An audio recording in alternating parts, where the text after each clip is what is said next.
Assalamualaikum warahmatullahi wabarakatuh dan selamat pagi dan salam sejahtera buat semua anak-anak murid kesayangan cikgu yang berada jauh masing-masing di rumah.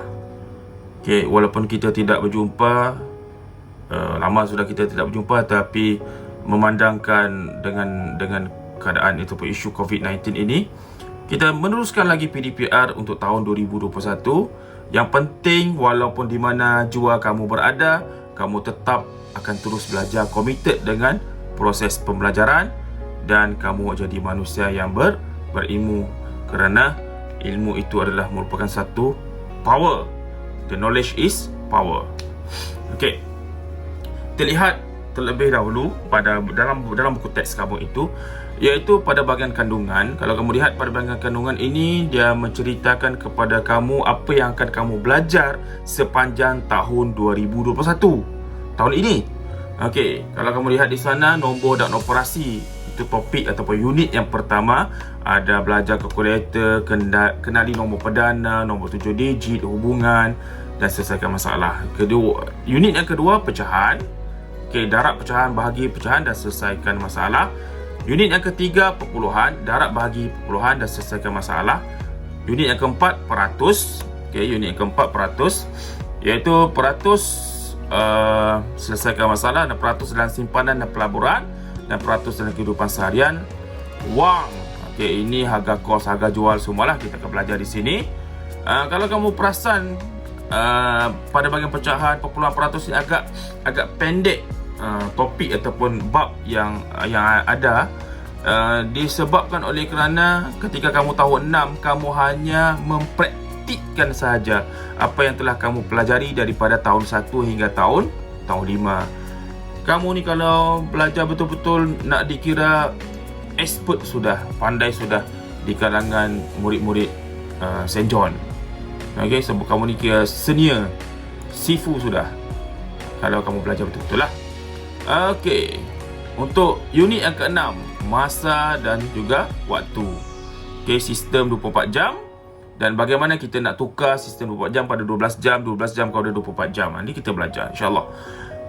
Unit yang ke-7, panjang, jisim dan isi padu cecair. Unit yang ke-8, ruang. Di sini kamu akan belajar segitiga, segi empat, pentagon, hexagon, heptagon dan oktagon. Apakah poligon yang disebut dan dinyatakan di sini. Nanti kita akan belajar, insyaAllah. Koordinat kita akan belajar koordinat. Unit yang ke-9, jarak mengufuk mencancang daripada asalan, dan jarak mengufuk mencancang di antara dua koordinat. Okey. Unit yang ke-10, nisbah kadaran. Unit yang ke-11, pengurusan data, tafsir data, pitograf, carta palang, carta pai. Dan unit yang ke-12, kebolehjadian. Biasanya cikgu ambil 4 bab yang pertama, terus cikgu lompat kepada kebolehjadian, sebab kebolehjadian ni adalah topik ataupun unit yang paling senang dalam subjek matematik untuk tahun 1 hingga tahun 6. Selain daripada tambah pun biasanya kamu akan buat silap juga, tapi kebolehjadian ini satu topik, satu bab yang kamu boleh skor. Kamu boleh target untuk dapat markah penuh bagi soalan kebolehjadian, sebab sangat senang. Alright. Pada hari ini kita akan belajar bagaimana menggunakan kalkulator bagi bertujuan untuk kita memahami bagaimana mengaplikasikan sebarang nombor dengan cara mewakilkan penggunaan kalkulator bagi menyelesaikan pengiraan termasuk pemudaran dan juga pola nombor. Okey, jom belajar guna kalkulator. Ini adalah merupakan subtopik yang pertama daripada unit ataupun topik yang pertama, iaitu nombor dan operasi. Dan untuk pengetahuan kamu, kalkulator yang kita gunakan adalah kalkulator biasa, bukan kalkulator saintifik. Dan kalkulator tidak boleh digunakan untuk peperiksaan UPSR, dan hanya boleh digunakan sebagai pengetahuan biasa, basic knowledge kamu untuk sekolah menengah ini pada peringkat permulaan. Selepas ini kita tak guna sudah kalkulator, dan kamu akan mula guna kalkulator insyaAllah pada tahun hadapan ketika kamu masuk ke sekolah menengah. Kita melihat kepada interface ataupun reka bentuk design bagi sebuah kalkulator yang biasa. Jadi kita nak belajar memahami bagaimana apakah maksud bagi setiap simbol bagi butang kalkulator ini. Okey, kita mulakan daripada sebelah kiri. Angka-angka ini adalah angka. Ini untuk operasi tambah, tolak, simbol X ni untuk darab, ini bahagi. Okey, simbol sama dengan dan juga hasil operasi untuk titik perpuluhan. Dan biasanya untuk dua ini yang kita agak keliru sebab kita tak tahu apa maksud dia. MC dan juga M+. Okey, untuk M+ adalah add memory atau tamat ingatan. Kita gunakan M+ ini untuk menambah kepada apa operasi yang sedang kita lakukan sekarang. MC adalah memory clear, kosongkan balik memori. Maksudnya kalau kita dah tidak mau guna sudah nombor yang kita masukkan sebagai memori, kita boleh clearkan ataupun kosongkan dengan cara kita tekan button MC. Okey, memory clear. Okey, untuk lebih memahami lagi ataupun lebih mendalam sedikit, kita lihat kepada beberapa term-term ataupun istilah yang digunakan untuk kalkulator. Biasanya kamu akan ada jenis-jenis kalkulator kamu akan jumpa. Okey, yang pertama MS ataupun min, memory store. M+, memory add. MC, memory clear macam kita jumpa tadi. MR, memory recall. Dan RCL, recall. Okey, untuk memory store adalah kita simpan apa nombor yang ada di display itu, kita simpan masuk dalam memori.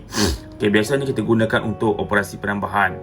Okey, untuk memory add or subtract, add it to the memory and puts the results into memory or subtract. Maksudnya kita akan, bila M+ tu adalah kita nak tambah nombor yang ada dekat display ke dalam memori, ataupun kita gunakan untuk menambah apa operasi yang kita sedang lakukan sekarang. Okey, MC, memory clear untuk reset memori. MR, recall, kita nak recall balik memori ataupun yang kita dah simpan tadi. RCL, recall the number last in the memory and display it. Maksudnya ada banyak memori yang kita simpan, data yang kita simpan, kita recall nombor yang paling terakhir sekali dalam memori, kita akan gunakan button RCL. Okey, seterusnya ada AC, C, plus or subtract, tapi kita sebut plus or minus. Okey, percentage, delete. Okey, AC all clear or turn on. Okey, AC, untuk AC ni kita boleh gunakan untuk menghilangkan apa-apa juga operasi yang atau equation yang kita gunakan sebelum ini, dan kita akan jadi kosong balik. CE clear. Okey, clear the C button, erase the last number of operation entered. Maksud dia akan clearkan ataupun dia akan hapuskan, dia akan delete nombor yang paling last. Okey, ataupun operasi yang paling last. Okey, all clear tadi semua. Kalau clear hanya memori yang paling last, nombor ataupun operasi paling last sahaja.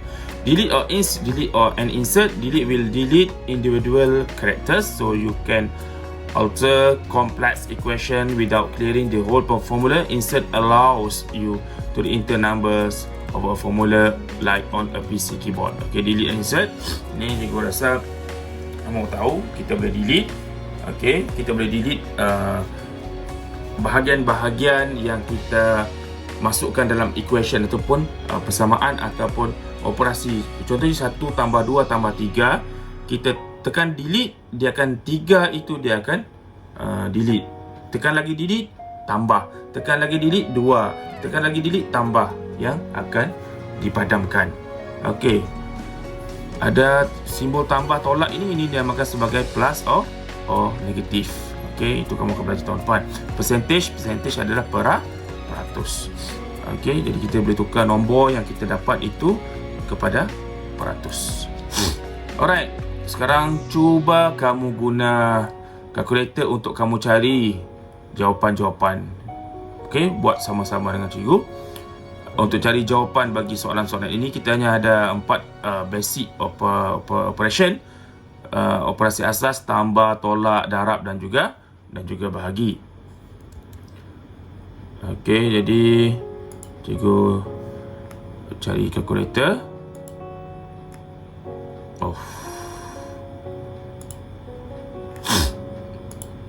Alright. Jadi buat sama-sama dengan cikgu lah. Okey. Jadi 250,000. Okey, kemudian tambah dengan tekan tambah 360,000. Okey, kemudian kita akan tekan sama dengan ataupun hasil ni dapat 610,000. Betul tak? 610,000. Okey, seterusnya 1,130,550 tolak dengan 250,000. Jadi kalau kamu ada kalkulator dengan kamu cuba jawab bersama-sama dengan cikgu.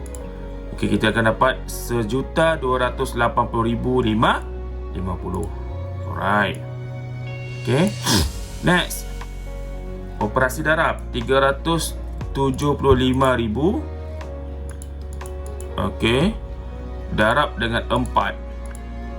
1,500,000. Dan paling soalan yang paling last sekali, soalan nombor 4. 4,800,000. Tersilap kan? Jadi kita akan tekan delete di sini. Okey, 4,800,500. Kemudian kita bahagi dengan 250. Kita akan dapat jawapan 19,202. Alright, jadi kita simpan dahulu. Okey, next slide. Okey, jom belajar guna kalkulator. Ini pada buku teks kamu. Okey, dalam buku teks kamu ada ditunjukkan satu operasi 235,620 tolak 1,740 bahagi dengan 60. Okey, sekarang kalau kita lihat langkah pertama dia buat bahagi. Dia tidak buat tolak sebagai langkah pertama. Tolak adalah langkah kedua. Kenapa begitu? Disebabkan kaedah Bode-Mas.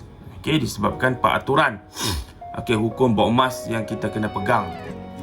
Okey, untuk menyelesaikan sebarang operasi.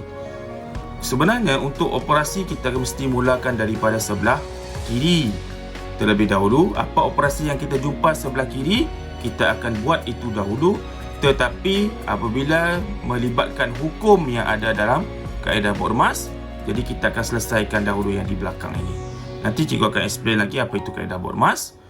Tetapi di sini kita lihat dahulu, tekan kita akan cuba buat. Right, kita akan cuba buat. Okey.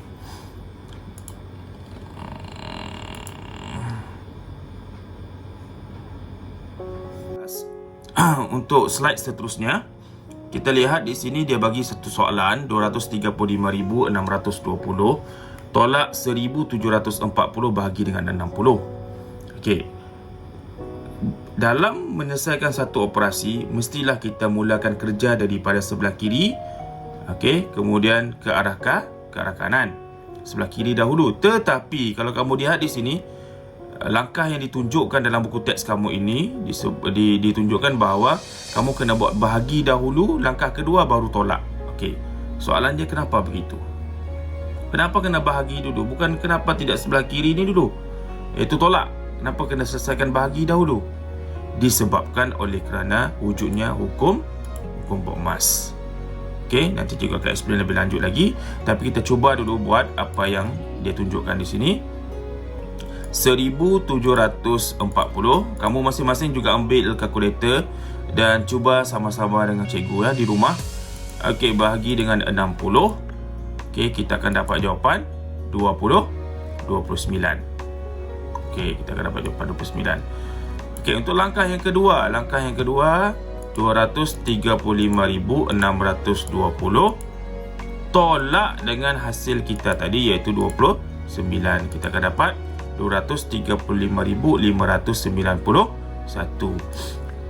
Ada tak beza kalau kita buat tolak dahulu baru bahagi? Ya, ada beza dan itu salah. Okey, jadi untuk kaedah ataupun hukum Bode-Mas, kamu mesti ikut apa yang akan cikgu beritahu nanti ya. Sekejap lagi. Alright. Next. Okey, untuk di sini 98,130 tambah 675 darab 14. Sebelah kiri untuk yang Yuan ini, Yuan, dia selesaikan darab dahulu baru tambah. Ramesh ni yang rambut kerinting ni, dia selesaikan tambah dahulu baru darab. Jadi kalau kita lihat di sini, memang ada perbezaan di antara jawapan mereka. Okey, kita cuba test. Okey, kita clearkan dahulu. Okey, kita buat apa yang Yuan tunjukkan. 675 dia darab dahulu. Okey, padahal darab itu di sebelah kanan, bukan di sebelah kiri. Kita akan jumpa tambah dahulu, tapi dia buat darab dahulu disebabkan oleh kerana wujudnya hukum Bormas. Okey, jadi 675 darab dengan 14. Okey, kita akan dapat jawapan 676,950 tambah dengan 98,130. Kita akan dapat silap pula juga ni. 675 darab dengan 14, okey, tambah dengan 98,130. Okey, dapat 107,580. Okey, tadi kita silap tekan, tapi sama-sama kita buat. Kamu cuba buat juga di rumah. Okey, next. Di sini dia buat tambah dahulu baru darab. Okey, jadi Ramesh ni kita cuba ikut Ramesh. 98,130 kita tambah dengan 675, kita darab dengan 14. Kita dapat 1,383,270.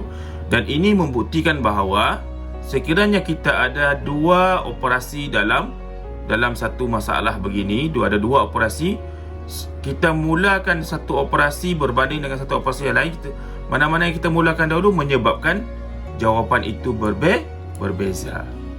Kalau kita buat tambah dahulu darab, kita akan dapat ini 1,383,270.